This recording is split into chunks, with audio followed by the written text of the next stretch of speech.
What's up guys, Winway up here back with another video, and in this video I'll be talking about the importance of reading and how it's one of the easiest things you can do to add to your life and also benefit you as a person. It's actually not as hard as people seem or make it out to be, because generally most people don't read and they feel like they don't need to read, or it's either too much work to pick up a book and read. But reading is actually something very simple, and if you get into it, it's actually very enjoyable and it's very rewarding at the same time. So when it comes to reading, we did or are doing it a lot in school as young kids, and throughout grade school and in college we do end up reading as well. So most kids do end up reading a lot, but they do hate reading for some reason, because I feel like most kids tend to associate reading with school, and most kids generally don't like school. They only read when they're doing homework or in a classroom where they don't want to be. Same thing with college. I feel like most people in college are kind of forced into reading and they don't want to read.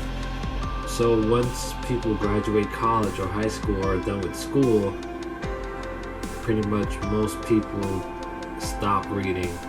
And I know there was a study done on this where continuing education stops most people after they get their degree or whatever. So once we're out of high school or college, we stop reading. We have no interest whatsoever in reading.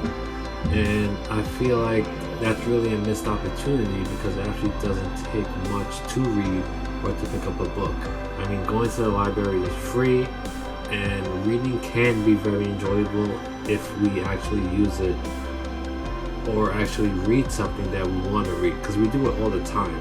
We actually end up reading things on a daily basis that we find interesting, but we kind of separated it from reading articles or books or newspapers or things like that, which can pretty much have the same information but more. So for me personally, I absolutely hated reading growing up.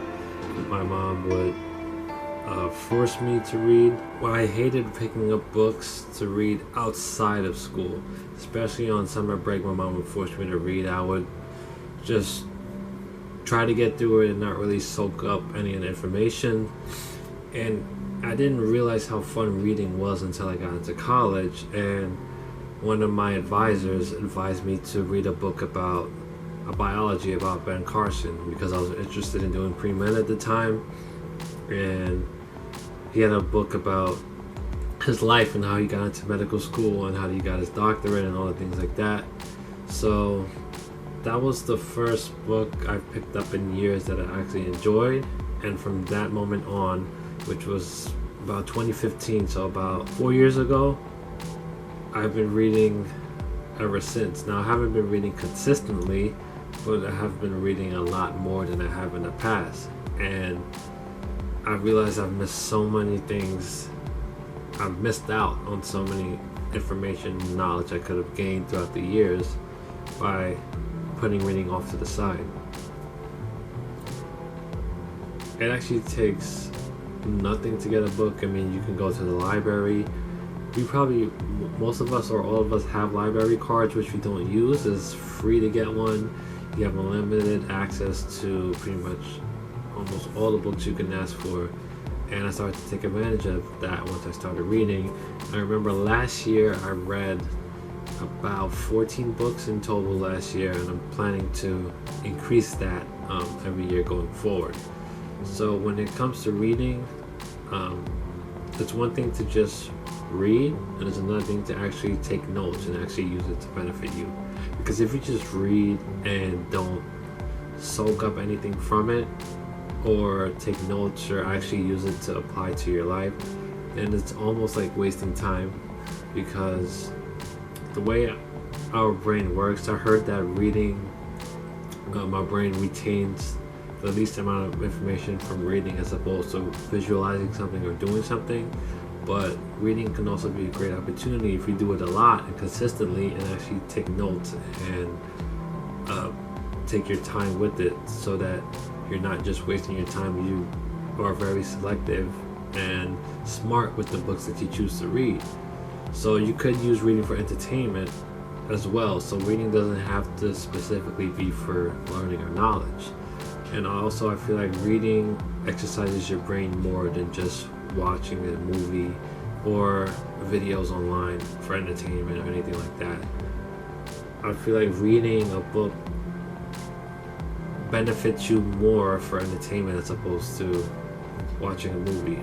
But not all the time. It really depends on what you're getting out of it or what you're doing specifically. But yeah, so with that being said, I hope you can take that from this video and apply it to your life and use reading in your life. And it's actually not really hard to get started on reading. It's as simple as spending 5 to 10 minutes a day, which is pretty much no time. We could make time for reading. It doesn't really require that much work. And once you really get into it, you're gonna end up buying books if you get more interested in certain topics and different things like that. But an easy way to start off reading would be to go to your local library. You probably have a card already, or you could just apply for a new card for free. Just pick up one book that you find very interesting for yourself and just skim through it. You'll be surprised at how quickly and how little effort it takes to read something you actually are interested in, and you'll be surprised at how many books you can go through if you actually start to take reading seriously. Alright guys, so thank you for watching, and I'll see you in the next video.